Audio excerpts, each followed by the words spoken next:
ကျွန်တော်ရဲ့မိတ်ဆွေများအားလုံးပဲမင်္ဂလာပါခင်ဗျာယခုတခါကျွန်တော်တင်ဆက်ဖို့ရွေးချယ်ထားတဲ့ဝတ္ထုဇာတ်လမ်းလေးကတော့စာရေးဆရာမောင်ညိုမိုင်းတန်လင်းရဲ့မွေသားဟင်းရောင်းစားသူကိုကလုံးဆိုတဲ့ဝတ္ထုဇာတ်လမ်းကောင်းလေးတစ်ပုဒ်ပဲဖြစ်ပါတယ်ကျွန်တော်နဲ့အတူလိုက်ပါစီမျောပြီးခန်းစားနားဆင်ကြည့်ပါဦးခင်ဗျာဘာကြီးစကိုင်းကဘာပြောလဲဆိုတော့ငါထင်ထားပြီးသားပါကွာဒီကောင်တနေ့မွေနဲ့တေးမယ်ပြောသားပဲတင်းကမြုံခုတော့သွားပြီပေါ့ကိုကလုံကြီးမွေကိုက်လို့တီးတယ်ကြတော့တချို့ကမယုံကြဘူးကလုံကြီးကိုဘယ်ကမွေကိုက်ရမှာလဲတဲ့မွေမှန်သမျှကိုကလုံကြီးစားတာမွေတောင်အယုတ်ရေးပြရမလို့ဖြစ်နေတာတဲ့ဒါလည်းဟုတ်တာပဲကလုံကြီးကမွေမှန်ရင်ဘာမွေမှမထားဘူးမွေသားစားခြင်းသူမှန်သမျှလဲကိုကလုံကြီးအသက်ရှည်ပါစေဆူတောင်းကြတာကလားကလုံကြီးအသက်ရှည်မှမွေသားဟင်းစပယ်ရှယ်ကိုစားကြရမှာကိုခုတော့ကလုံကိုမွေခိုက်လိုက်ပြီဟော်ရီမြို့ပေါ်မှာကလုံကြီးတွင်းအောင်သာရှယ်ချက်ဆိုင်ဆိုရင်တွင်းအောင်သာကြိုက်တဲ့လူစားတဲ့လူအကုန်သိရဲ့တွင်းအောင်သာဆိုတာလူကြားကောင်းအောင်သာပြောတာအမှန်ကမွေသားဟင်းရှယ်ချက်ဆိုင်မွေနဲ့အချိုးပေးသလားမပြောနဲ့ဟိုတုန်းကကိုကလုံကြီးက6ကြီး6ချက်ထမင်းကြော်ဆိုင်လေးဖွင့်ပြီးဝမ်းစာရှာလာတယ်ဈေးရှိနေကားကြီးကတာပေါ်လင်အဝါမိုးကြီးနဲ့ရောင်းတဲ့ထမင်းကြော်ဆိုင်လေးပေါ့မနက်စောစောဂိတ်ထိုးတဲ့ကားသမားဆိုင်ကယ်ကယ်ရီသမားနဲ့ဈေးတယ်လေးအစာပြေဖြစ်ဖြစ်မနက်စာသဘောမျိုးဖြစ်ဖြစ်ဝယ်စားကြတဲ့ဆိုင်နောက်ပိုင်းမှာကလုံကြီးကကြွက်ကြော်နဲ့ကြွက်သားဟင်းလေးစီစဉ်ပြီးတဲ့ရောင်ရောကြွက်ကြော်နဲ့ကြွက်သားလူကြိုက်များပါရဲ့ဗျာဒီလိုနဲ့ကလုံကြီးကြွက်သားဟင်းဆိုတာနာမည်ရလာတယ်စီပြန်ရင်ချက်စားရတယ်မနက်8နာရီကျော်ရင်လမ်းစားနဲ့ကြွက်ကြော်နဲ့ကြွက်သားစီပြန်ကုန်ပြီကြွက်ကိုလဲတဲ့ရာတဲ့ကွင်းထဲမှာကိုယ်တိုင်ရှာတာဆိုတော့အရင်းငွေမဆက်ရဘူးပေါ့ဗျာကနဦးကတော့ဟိုးရွာတွေကကြွက်ထိုးသမားတွေလာဖို့တဲ့ကြွက်တွေအရေးစုပ်ဝယ်ရတာပေါ့နောက်တော့မနက်10နာရီဆိုင်သိမ်းပြီးရင်အိမ်ပြန်လာညနေဆောင်ရင်ကြွက်ရှာထွက်သူကြွက်ထိုးသွားရင်အများအဖြစ်ညဘက်သွားတာများတယ်ကြွက်ကြီးမြေကြွက်လေကြွက်ကညမှာအစာရှာထွက်တာကိုသူများတွေကကြွက်တွင်းရှာပြီးစုထိုးတယ်ကလုံကြီးတီကြီးကိုမတုံဘူးဝါရော့ကိုင်းပြော့ပြော့လေးကိုလေထဲမှာတရှိရှိအတန်မြေအောင်မြန်မြန်ရမ်းလိုက်တာဒီတို့တန်နဲ့ဝါရော့ကိုင်းပြော့ပြော့လေထဲရမ်းတဲ့အတန်ဟာကြွက်တီအော်တဲ့အတန်အတိုင်းပါပဲဒီမှာဖားမိခွက်ကိုရေကြီးပေါ်ထောင်ထားတာရေကြွက်အစ်စ်တွေကသူတို့နဲ့မျိုးလူကြွက်ကြီးတွေအော်ရမှတ်ပြီးအတန်ကြားရကိုထွက်လာကြရောအဲ့ဒါမီးအောင်ရှိမှာဟိုရှာဒီကြီးလုံနေတော့ဒါကတပြက်စီကိုခန့်တုံးနဲ့ခြေလုံးကြီးနဲ့မြေကြွက်လေကြွက်တွေရဲ့ဥကုံးကိုရိုက်ချလိုက်ရင်ကြွက်ဟာတပတ်ကျွန်းဖြစ်ပြီးအကျော်ဆွဲလို့တည်ရောအဲ့ဒီလိုနဲ့မြေကြွက်လေကြွက်ရာကြွက်တနေ့ကို2ပိတ်တာ3ပိတ်တာရတာထောတာပေါ့ပြီးကိုကလုံကြီးကဟင်းချက်ဓမစ်ချက်ကောင်းတယ်စားအချို့အပေါ့နိုင်တယ်ခွေးတော့ရက်နဲ့ကြွက်ကောင်းဟင်းညူဆိုရင်သူ့ဆိုင်ကရောင်းကောင်းဆုံးပဲပြောရင်ငွေမကြောက်တဲမကြောက်ကြွက်ထိုးကြွက်ရှာကောင်းတော့အရင်းငွေမဆက်ရဘူးလေလောအားပဲဆက်ရတာကြော်ရောင်းချက်ရောင်းကင်ရောင်းတော့ငွေအသက်တင်ရနေတာပေါ့ငွေတော့အတော်စုတဲ့လူပဲဗျာဝါဖိုင်ပဲကြီးဝါပြီမဲ့တွက်လက်ဖြတ်လက်တယ်တလားကိုတခါရွှေတမသားဝယ်စုတယ်ကိုကလုံးကြီးဘာလို့လာတိုင်းရွှေဝယ်စုနေရတာတော့ဗျဟဲ့မဖြေဘူးရီးနေတာပဲဒါနဲ့ခင်ရွှေကပြောရောဟိုစာမင်းသာစုတာပေါ့ဟုတ်လားဟဲ့ကြည့်ရတာဖះတယ်မလို့နဲ့တူသွားရဲ့ကွာဟာကိုသိန်းရဖះတယ်ဖို့ငွေစုတဲ့လူကညဘက်ကြွက်ထိုးပြီးစုမှာလားဗျအေးဟာဒီကောင်မေးလို့လည်းမရပါဘူးကွာအမှန်ကသူ့မိန်းမယူဖို့ငွေစုနေတာကြာပြီသူ့ချိတ်ပိုးနေတဲ့မိန်းကလေးတို့ရှိတယ်နာမည်ကမကြီးဆန်းနဲ့ညူညူတုတ်တောင်းတော့ကလေးကောင်မလေးကသူ့ကိုမကြိုက်ရှာပါဘူးဗျာဒါပေမဲ့ မကြီးဆန်ရဲ့မိမူဆိုးမကြီးကကိုကလုံကြီးကိုသဘောကျတယ်ကလုံစီဝါရှာကောင်းတယ်အပေါင်းအသင်းဆန့်တယ်အရက်ကိုနည်းနည်းပါးပါအပင်ပန်းဖြုံတော့ပဲတောက်တယ်လေငွေကိုချစ်ချစ်ပေါအောင်ဆူလာလဲမကြီးဆန်ရဲ့မိဒေါ်ချင်းကြီးကတည်တယ်သူတော်ငွေလိုရင်ကလုံစီကချေးယူသုံးတာမျိုးရှိတယ်ကလုံသူ့သမီးကိုကြိုက်နေမှန်းဒေါ်ချင်းကြီးတည်တာပေါ့ဗျာဒါကြောင့်စောင်းမရိတ်ချီပြောရတာပေါ့မောင်ကလေးမိမယူဖို့စီစဉ်ရှိလားစဉ်းစားတော့ပါပဲကြည်ဟာကြီးဆန်ကလည်းကိုကလုံကြီးကအလုပ်ကြိုးစားတယ်မိရဲ့ငါ့ကိုပြောတယ်ဟုတ်လားဟီကြိုးစားရတာပေါ့မေကြီးဟာမိမတယောက်ယူရင်ငွေတော့ရွှေတော့ပေါ့ကိုရေးကြည့်တယ်သိလားကျုပ်စုနေပါလေဗျရွှေတကြသားရနေပါပြီအေးကြိုးစားစုနင့်ညီမကြီးဆန်လဲစောင့်ရှောက်တော့မောင်ကလေးစိတ်ချပါဗျာကျုပ်ကလည်းကြီးဆန်ကိုကျုံနှမလေးလို့ခင်တာဗျာအေးငါ့ကိုမွေးနေရပေးခဲ့စမ်းဟဲ့ဒီနေ့ညနေတွဲလုံးလေးကောင်းလို့ငါတူကြီးရဲ့အဲ့လိုပါဗျာကြီးဆန်တဲ့ဆလင်းမီကိုကလုံကသူ့မိဒေါ်ချင်းနီကိုပိုင်တယ်ချဲထိုးဖို့ချီးပေးရင်ပေးတယ်တညကိုကလုံကြွထူးသွားတယ်ထုံးစံတိုင်းဝါရကိုင်းပြကိုလေထဲမှာခွေရမ်းလိုက်တော့ကြော့တယ်မြည်ရောတခါတလေဝါတုတ်ကိုင်းနဲ့အတန်ပေးလို့ကြွတ်မလာရင်ပါဇက်ကနေနှကန်းကိုဆုပ်ဆုပ်ပြီးကြွတ်တန်အတူလုပ်တယ်ဒါလည်းသူကျွမ်းကျင်တယ်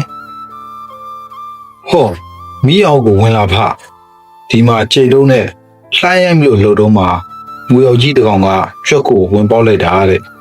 ကြွက်နဲ့ကျွေရင်နဲ့អော်ပြီးလွင့်ခုံလို့အကျော်ဆွဲနေပါရောဟာငွေအောင်ကြီးငွေရောက်ကြောက်ကြံတဲ့ကြွက်တွေပါဖြီးပြီးငွေအောင်ကြီးကလက်ဖြံလုံးလောက်ရှိပြီးဥကောင်းလုံးမျှော့ကြီးနဲ့ကြွက်သေးကိုလှမ်းဆွဲပြီးနောက်ကိုအဆုပ်ငါစာကိုလူကျင်တဲ့ငွေသေဟာကန့်ချိန်လုံးနဲ့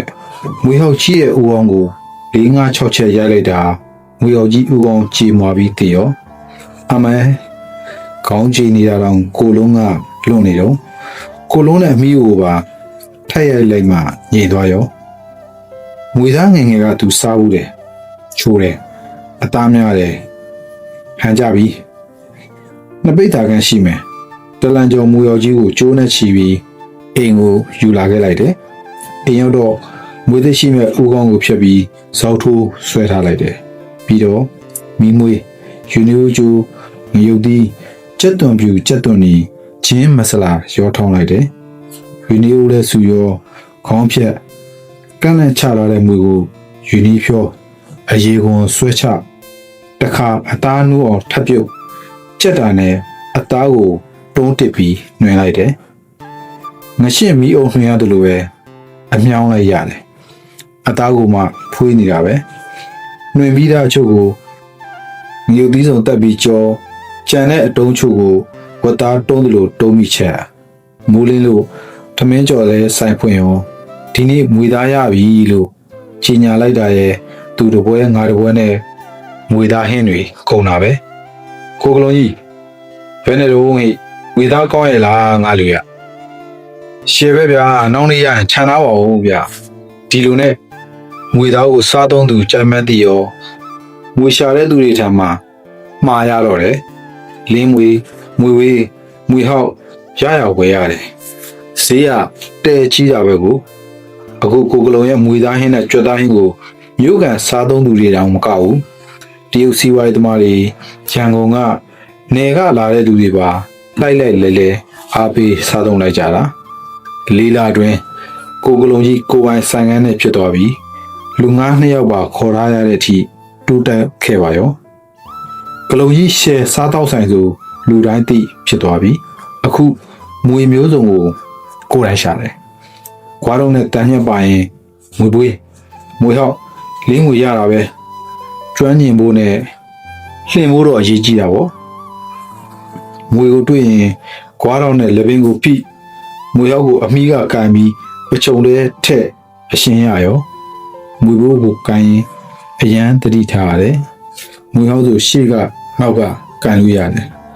မွေဘိုးကြတော့သူ့ကိုထိရင်နောက်ပြန်ပြစ်တာပြစ်ပြီးကပ်ပြီးပဲမွေဘိုးကိုတန်ညှက်နဲ့လေကောက်ကို မလွတ်တမ်းမီမှဒါတော့အကောင်ကြီးလို့ရုံးရင်အတော်ကြမ်းတယ်မွေဝဲကိုညှက်နဲ့လေကုန်းမိတိုင်းရင်မွေဟောက်လို့အမိကကင်ပြီးပချုပ်ထဲထည့်လို့မရဘူးမွေဝဲတွန့်ရင်မြန်တယ်မွေဝဲကင်မိရင်သူ့ရဲ့စိတ်ကသွေးပြန်ကြောကနေကိုရင်းသွေးကြောကိုချက်ချင်းပြန့်နှံ့သွားတာအကိုက်ခံရတဲ့နေရာရောင်ရမ်းနာကျင်ပြီးအဆွဲနေရာကနေတဏ္ဍန်ရီထွက်တာပြီးရင်ပြိုအပ်မယ်ကြည့်လို့မရအောင်မိုးဝေနေမယ်လက်ကြောဘူးလက်ဖျားခြေဖျားတွေရေခဲရိုက်ကြသလိုအေးဆက်ပြီးနောက်ဆုံးလုံးဝတတိလက်မီမျောသွားပြီးအချိန်မီဆေးမကုနိုင်ရင်စိတ်ပြေစီမထိုးနိုင်ရင်အသက်ပါဆုံးရောမွေဟောက်ကြိုက်ခံရရင်လည်းမွေဝေးကြိုက်ခံရတယ်လို့ပဲခေါင်းပုံမိုးကြိုးပြစ်ချခံရတယ်လို့မျက်လုံးကမိပွင့်သွားရော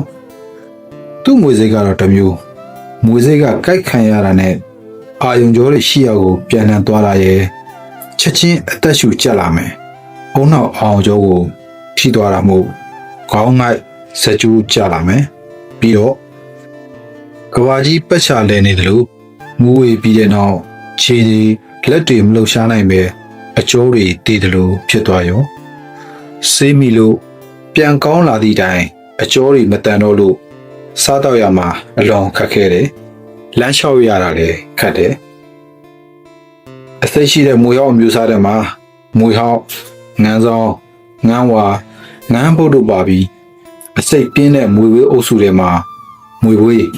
ချက်မွေနဲ့ပင်လယ်မွေတို့ပါဝင်ကြတယ်လေးမွေကအစိတ်မရှိဘူး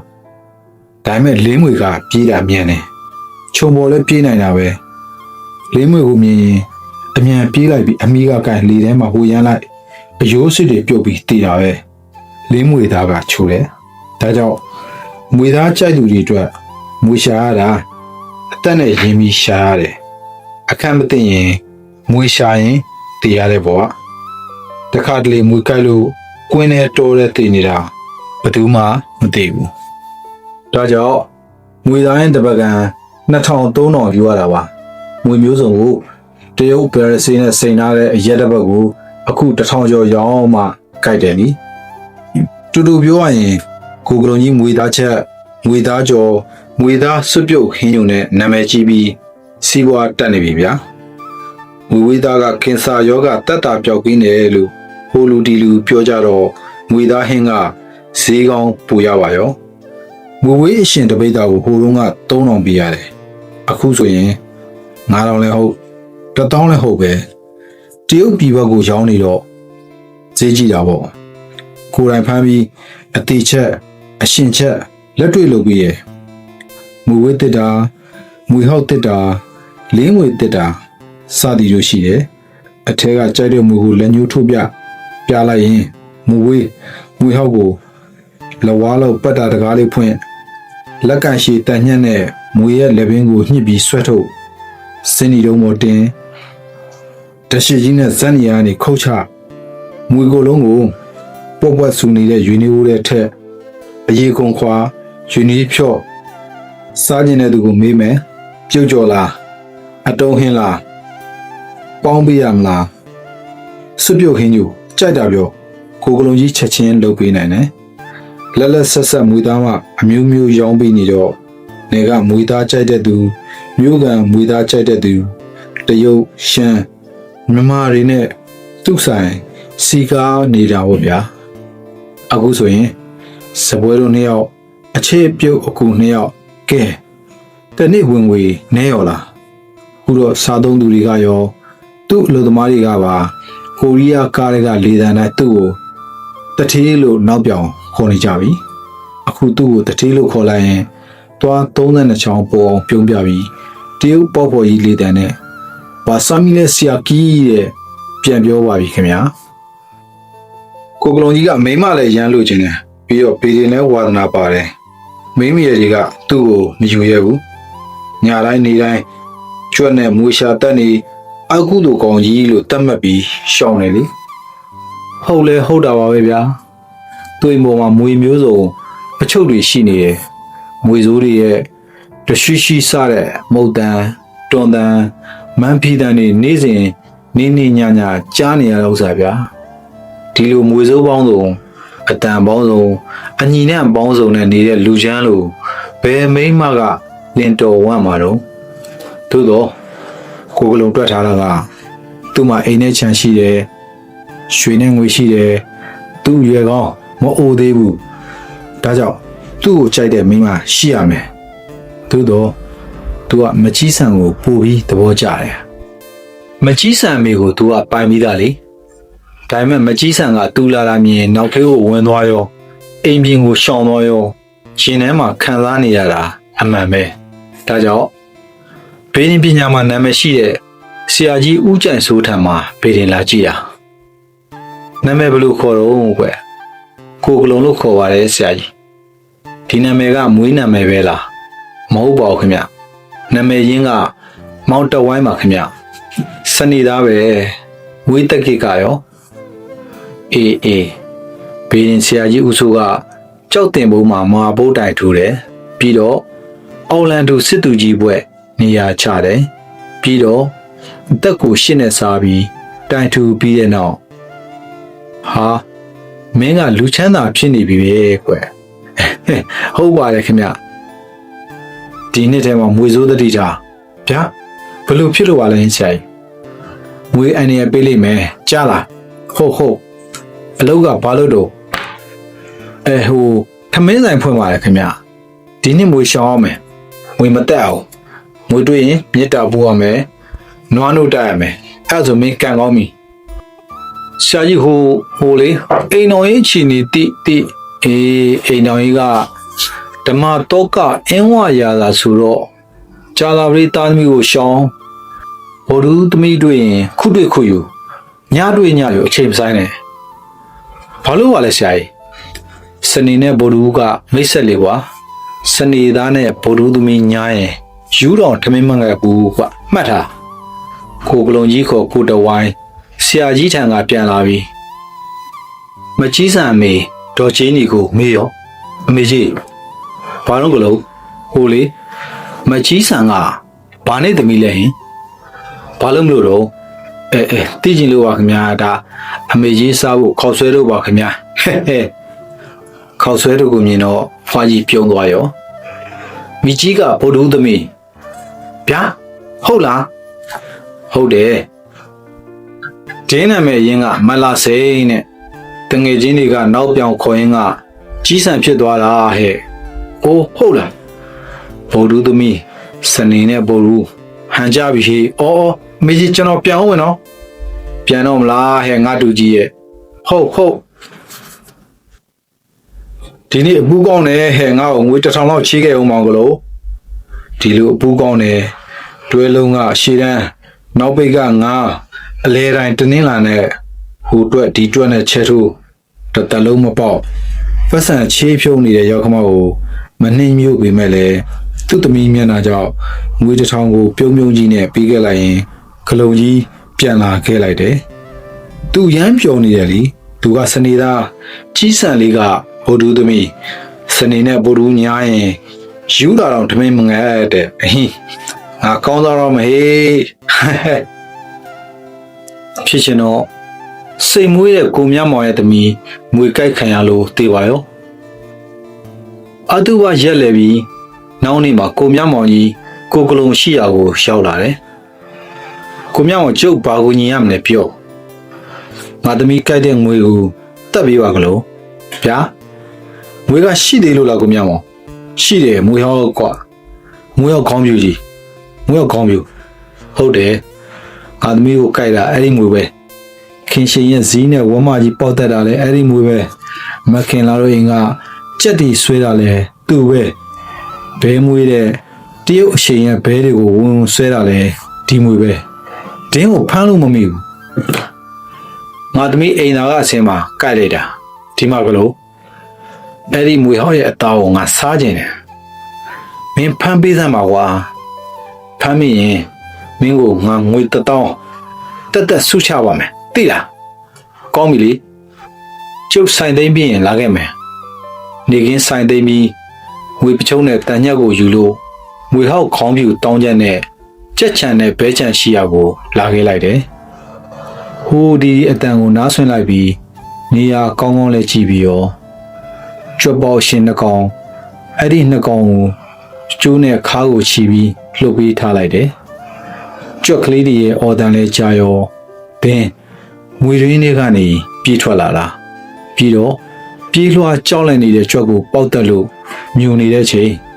အဲ့ဒီမှာကိုကလုံကတန်ညက်နဲ့လက်ဘင်းညှက်လိုက်တာနေတဲ့မွေလားတလန်ကျော်ကြီးလူကြီးလက်ဖြံလုံခန်းရှိတယ်မရှိဘူးဆိုဒီကောင်ကြီးသုံးမိတာအောက်ထက်ပဲတန်ညက်ကိုလိမ်ပတ်နေလို့မနှဲလုပ်ပြီးပချုပ်တဲထည့်ခဲ့ရတယ်မွေဟောက်ခေါင်းပြူကြီးကိုလောင်ရည်တစ်တာနဲ့ထည့်ပြထားတော့မွေသားစားတဲ့လူတွေကြီးနေလိုက်ကြတာဩပါပဲဗျာမွေရဲ့ခေါင်းပေါ်မှာကြက်ပြားဝိုက်ခတ်အဖြူကွက်ပါနေတာပဲကိုလောင်ရင်ထဲမှာပပြင်းတစ်ထောင်ထောင်နဲ့ဒေါသတွေဖြစ်နေတာလူကိုကိုက်တဲ့မွေကိုတချို့ကမစားရကြဘူးမကက်ရဲကြဘူးမကြပါဘူးဗျာတမီးမွေကိုက်ခံရလို့မွေဟောက်ခေါင်းပြူကြီးကိုနာချီးနေတဲ့ကိုမြမောင်ကြီးအရက်မူးမူးနဲ့ဆိုင်ကိုရောက်လာတယ်ဟေးဂလုံကြီးဗျာကိုမြကြီးကျုပ်ဒီမှာပါဗျာမင်းငါသမီးကိုကြိုက်တဲ့မွေရောက်ကောင်းကြီးကိုမိလာပြီဆိုဟုတ်တယ်ဟောဟိုလှောင်ရင်ထဲမှာဗျာကြည့်ကိုမြမောင်ကြီးမွေလှောင်ရင်တစ်တာရှိမှရက်လိုက်ရောမွေရောက်ကဖြီးကနေထားော်တယ်အောင်မောင်ငါနူးမမွေကငေါ့မြတဲမွေရောက်ကောင်းကြီးကကိုမြမောင်ကြီးကိုမြင်တော့ဖြီးလို့អော်ပြီးပပြင်းထောင်ပါရောဗျာကလိုဗျာတင်းမဲကွာတင်းမဲငါသမီးကိုကြိုက်တတ်တာဟာငါဒီနေ့ကလေးသားခြေရတော့မှာပေါ့ကွာကလုံးရင်ကြော့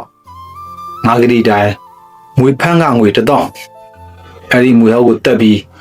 ပြုတ်ကြော်လေးလုပ်ပြီးငါဟော်ရီရက်ပလင်းနဲ့တနေကုန်တောက်မယ်ငွေသားရင်အတွက်ကြားတဲ့ငွေပြင်ရှင်းမယ်ကိုမြမောင်ကြီးအေးပြောကလို့ငွေသားကပြုတ်ကြော်စားမလားစွတ်ပြုတ်ရောတောင်းမလားတိတ်ကြိုက်ဖို့ကွာအကုန်လုပ်ပြီးအေး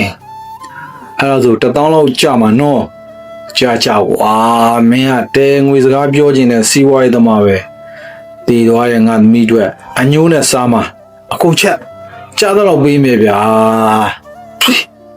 ကိုကလုံးပြောနေတာပေါ့သူကစီးပွားရေးသမားလေငွေပူရအောင်မွေတွေကိုမွေသမားတွေထံကဈေးကြီးပေးမွယ်ပဲကိုယ်တိုင်တောတွေခြုံတွေမြောင်းတွေကွင်းနေတယ်အပင်မန်းခံသက်စွန်ဆံပြားရှာခဲ့တာလေ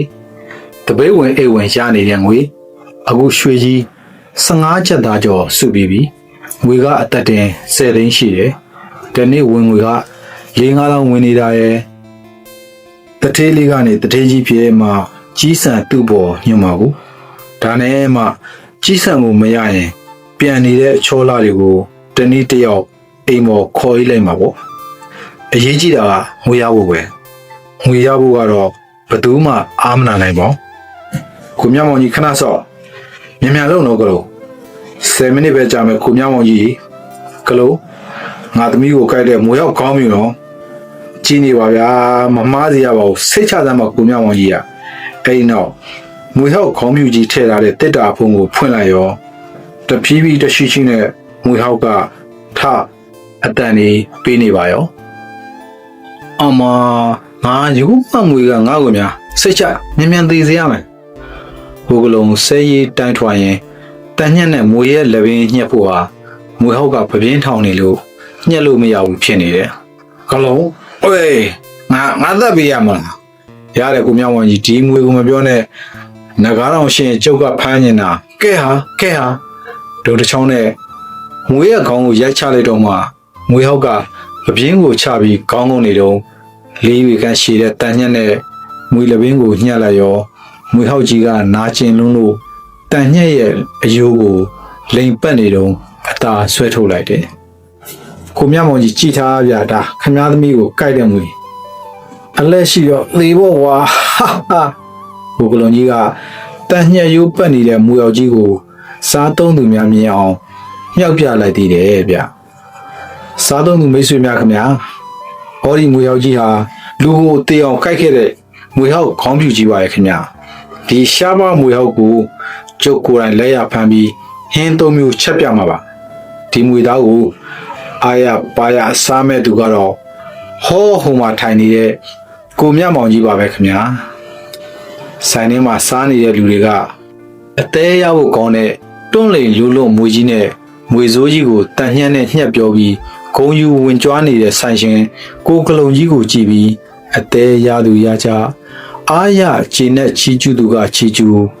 မွေပန်းနေမကဘူးဟင်းချက်လဲရှယ်ပဲစီဒိုနာမှာချက်ရောက်ရင်ကဘာကျော်မှာဘာညာနဲ့ဝိုင်းပင်ကြလေရဲ့ဒီမှာပဲကိုကလုံကြီးကမွေဟောက်ခေါင်းပြူကြီးရဲ့ဦးခေါင်းကိုစင်းနီတုံးပေါ်တင်လိုက်တယ်မွေဟောက်ကစင်းနီတုံးပေါ်ကမွေသေးတွေရဲ့အနံ့ကိုရပြီးမျက်လုံးပြူးလို့ရုံးတွန့်နေချိန်ကိုကလုံကြီးကငရှင်းငေါဥရှင်တာနဲ့မွေရဲ့လက်ပင်ကိုခုတ်ချလိုက်တယ်။တုံးတစ်ချက်သေးပါပဲဗျာ။မွေရောက်ကောင်ဇက်ကနေပြက်ပြီးအောက်ခံတမတ်တနင်းပေါ်ကိုပြုတ်ကျသွားတော့တယ်။တန်ညက်ကိုပတ်ထားတဲ့မွေရောက်ကိုလုံးကနာကျင်လွန်းလို့ရုံးလွန်နေတာကိုဓာတ်ချပြီးလက်နှစ်ဖက်နဲ့ဖြေနေတော့အာဟာဟာဘာဖြစ်တာလဲအမလီအာလှုပ်ကြပါဦးဘုံကိုကလုံးကြီးဘုံငနဲ့ပြစ်လဲကြလို့အော်ဟစ်ရင်လူလှိမ့်နေတာမြင်လို့အလုံသမားတွေနဲ့ကိုမြမောင်ကြီးတို့စားသုံးသူတွေပြေးလာကြည့်လိုက်ရောကိုကလုံးကြီးရဲ့ဖနက်မပါတဲ့ခြေမောက်ကိုခေါင်းပြက်ကျသွားတဲ့မွေဟောက်ဖြူကြီးရဲ့ဦးခေါင်းကခဲရတာကိုမြင်ရပြီးအားလုံးကလမ်းဖြန့်အော်ဟစ်ကြအလုံသမားတို့ကဓာတ်နဲ့ခြေမောက်ကိုခဲကိုက်ထားတဲ့မွေစိုးရဲ့ဦးခေါင်းကိုရိုက်ချပြီးဓာတ်နဲ့နှုတ်ပေါအောင်ဆင်းကောပစ်လိုက်တယ်ကိုကလုံးကြီးကအသက်ရှူကျက်နေပြီခြေရောလက်ရောအေးဆက်ပြီးလှုပ်လို့မရတော့ဘူးမျက်စိလည်းဘာမှမမြင်ရတော့ပဲခေါင်းကကဘာကြီးပတ်ချလဲဖြစ်ပြီးညင်းနေပြီမွေဟောက်ရဲ့အစိတ်ကအာယုံကြောထိပြန့်သွားပြီလေကားမြင်မြန်ခေါ်ကြပါဟာစေုံကိုပို့မှဖြစ်မယ်ဟိကားရီပြိုပွေခေါ်ခဲ့တော့အလုပ်သမားတွေကိုကလုံကြီးကိုဝိုင်းပွေလိုက်ကြတယ်ဒါပေမဲ့ကိုကလုံကြီးစက်ကျိုးကျသွားပါပြီခုတော့မွေစိုးတွေကိုမကြောက်မရွံ့ဖမ်းခဲ့တဲ့မွေသမားကြီးမွေသားဟင်းကိုစားသုံးသူရှာဆွဲအောင်မျိုးမျိုးချက်ပြတ်ရောင်းချနာမည်ကျော်ခဲ့တဲ့ဟင်းချက်သမားစိုင်ပိုင်ရှင်ကြီးဒလတကာရွှေတင်းကားဝယ်စုပြီးတစ်ဖက်သက်ချစ်နေရတဲ့မကြီးဆန်ကိုထိုက်ထိုက်တန်တန်တင်တောင်းလက်ထပ်ဖို့အားကျိုးမှန်တဲ့တထေးလေးပွဲခံကြိုးစားနေသူကြီးစက်ကျိုးကြပြီးပါဇက်ထဲကအမြုပ်တစီစီတွေနဲ့တရွေတွေစီးကြအသက်ပျောက်သွားခဲ့ပါပြီလေ